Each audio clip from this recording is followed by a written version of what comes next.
It wasn't missed calls. It wasn't the defense. It was the quarterback play that held the Jets back today.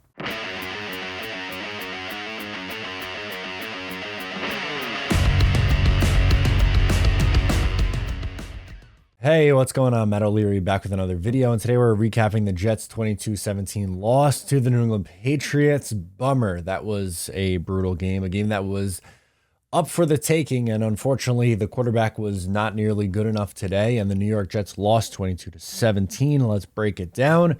The New York Jets get the ball first, and they would go 3 and out, and you would have a bad Braden Mann punt. Unfortunately, the special teams was not nearly as good as what they were earlier in the year. Braden Mann had 2 kind of rough punts. Greg Zuerlein misses a field goal, and I mean, it's just that is not the reason why they lost today, but it's just still frustrating. Anyway, Carl Lawson gets a sack on 3rd down, which forces a 3 and out, so no score. Jets get the ball. And then you have a couple of nice Zach Wilson plays. Wilson escapes to find Tyler Conklin for a 1st down. Then you have the bomb to Garrett Wilson, setting the Jets up in good field position, and the Jets would settle for 3 to go up 3-0. Pats pick up a couple of 1st downs. Stevenson picks up a couple missed tackles, and then a 3rd and 11 completion continues the drive from the New England Patriots. They would settle for 3 to tie this one up at 3-3. And you have another big Zach Wilson drive. Good first half, terrible from about the, first quarter on, roughly. Big Zach Wilson drive, hits Conklin for a touchdown. Beautiful play. Absolutely love to see it. And things continue to look good as the Jets would get an interception. Bryce Huff with a pressure. He gets a hit on the quarterback, and Michael Carter comes away with the interception, putting the Jets up in a big spot. They're up 10-3 with the ball. And unfortunately, things start to go downhill from here. The Jets would go 3 and out, and then the Patriots get the ball. Things looking pretty good. You would have a brutal call right here as Mac Jones kind of lowers his helmet into right into CJ Mosley, which was not pretty, but they would have a penalty on CJ. They would end up going for it on 4th and 1 out of the shotgun. A very bizarre play. They throw for it. Defense comes up with a big stop. Jets on the field. And then this was the first of 3 interceptions from Zach Wilson. He's picked off. And then it looks like Mac Jones is picked off. And this is really a big turning point in the game. Questionable call, right, on this one. Mac was picked off. JFM is called for roughing the passer, which calls it back. The Patriots end up settling for a field goal to make it 10-6 at the half. Unfortunately, this was a controversial one, but I do think that was roughing the passer based on today's NFL. Wasn't surprised to see that one called back. Did it change the game? 100%. It absolutely did. And then, but JFM is not to blame for this game. Number 2 is to blame for this game, unfortunately. I'm consider myself a Zach Wilson guy, but that was it was an atrocious day for Zach, and he was the reason why they lost today's game. I'm sorry to say it, but that's the reality of the situation. And once again, here was one where the Jets did not get the benefit of a call, and it puts points on the board. A big swing. Instead of it being 17-3, now it's 10-6 at the half.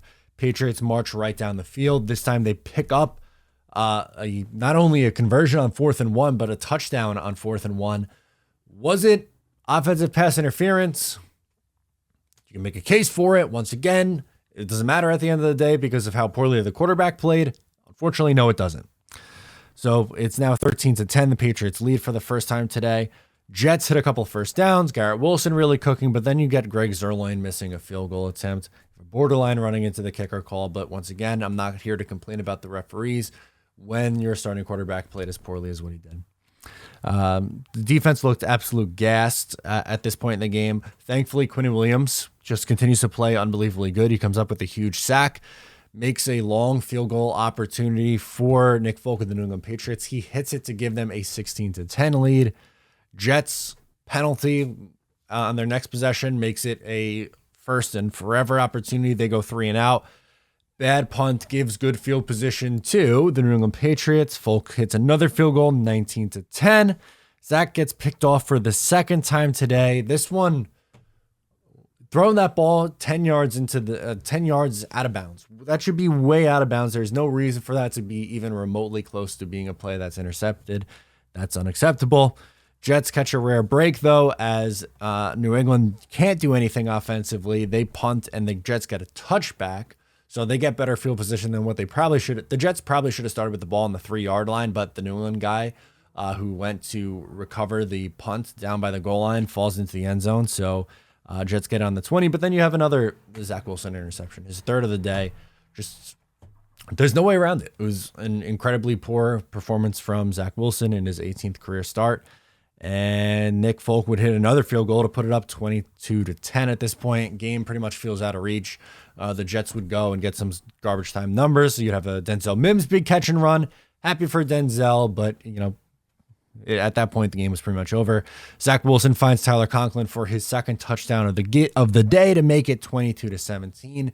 And that would be your final score. 22-17 would be the final. Wilson finishes 20 of 41, 355 yards, 2 touchdowns, but 3 interceptions. And the irony here, which it's pretty effed up irony, but the irony is Zach Wilson finally had a game where he went over 300 yards, check, because there's something that everyone was saying, well, Zach Wilson hasn't gone over 300 yards. And, well, he hasn't thrown multiple touchdown passes. Well, he did both, but had 3 interceptions. So, unfortunately, while you did have that one step forward, it was also 2, if not 3 steps back because of the interceptions. And the Jets won the last couple of weeks because of how good their run game was, because of how good their defense played. But today, that was not the case. Zach Wilson was put in an opportunity where he had to throw the ball. And he wasn't good. There's once again, there's no way around it. I'm not going to sugarcoat it. Zach Wilson was really bad today. That's the reason why the Jets lost the game. Was the special teams also bad? Yes. Did that have nearly as big of a factor in the reason why they lost this game? No, that's not. It's just flat out not the reason why they lost today. And they have a very tough test against the Buffalo Bills this upcoming week, and then they have a much needed bye week, in my opinion, much needed bye week, and then 8 more games because after that. So Zach Wilson has 9 more games remaining in his sophomore year and has to drastically improve down the stretch. I don't think that's unfair to say. Am I going to sit here and tell you that Zach Wilson is 100% not the answer? No. I'm not going to do that after, was this his 5th start of the season? Was it an atrocious start? Yes. That was incredibly, incredibly poor. There's going to be a ton of conversation about the quarterback going forward. I've already seen the discourse online that people are saying Zach Wilson is 100% not the guy. I don't know if that's the direction that you want to go right now. That's fine. I am not quite there yet, but once again, not going to lie to you. Today was an atrocious day. It was not a good Zach Wilson day. Do I have to say it again to make sure that, because I know the comments already, it's going to be that Matt's a Zach Wilson defender. He can't say that Zach Wilson was bad. No. I can. It was a very bad day for the quarterback, and that's the reason why they lost today. So we'll see what happens now down the stretch. This was a game they probably should have won at home. If they had an average quarterback play, they win this game. Frustrating loss at home, and a very tough task as the Buffalo Bills come to town. The Jets sit at 5-3 with Buffalo coming next week. It doesn't get any easier here, and then the bye week after that. So sound off in the comments, vent your frustrations, let it out. I'm ready for it. Thank you so much for tuning in. I'm Matt O'Leary, and I'll catch you next time.